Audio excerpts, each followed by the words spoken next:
Hi, it's Women Be Safe. Today I want to talk to you about verbal self-defense. If you're ever in a situation where you think or believe that you can talk your way out of it, there are a lot of schools of thought on that. But if that is a situation that you encounter and you choose to talk your way out of it, you think the situation warrants that, there are some things to keep in mind when doing that. The first is, one of the first things that you need to know is never apologize. Boycott the words "I'm sorry," get them out of your vocabulary. There are probably three ways to verbally commit to self-defense in your own best interest. And the first is what they call like a diplomatic approach.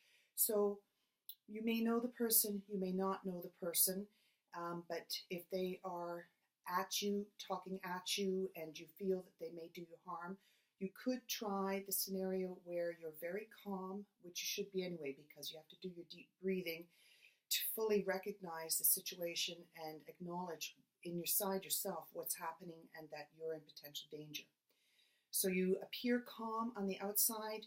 Don't disrespect them in the sense of don't try and humiliate them, by saying, what are you doing? Don't you have a mother? Don't you have a wife? Don't you have a sister?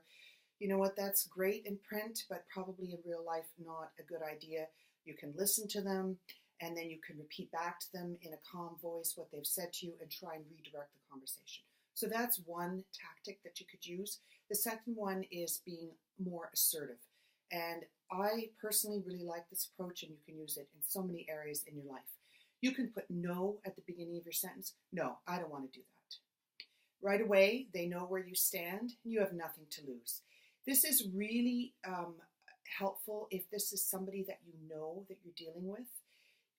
The quicker that you could acknowledge that even though you know this person and you're confused and find the situation strange and you're wondering whether they're actually going to cause you actual harm or you're just misreading the situation. Assertive, strong, short sentences. No, I won't do that. Get away from me. Things like that. Draw the line in the sand and let them know that you're not part of this. And sometimes that will get turned back on you. You can imagine the person saying, "Hey, what's your problem, bitch? I'm not doing anything. You're the one with the problem. What are you telling me no for?" That's fine. Just roll with it. That's the way that's a normal reaction from the person because they know that you're onto them. They don't want to get caught. So practice these kind of techniques, saying no, thinking of the words that come out of your own mouth if you're in this situation. And I recommend actually that you go to my video on my YouTube channel, Women Be Safe, about practice, because it talks about visualization and practice and being able to say the words that you've been practicing. And then the third way of being verbally assertive is what they call ferocious talk. So your attacker might be like really on the verge there, and maybe he hasn't physically touched you yet, but you know that like he's wild. Well, you can verbally just go nuts.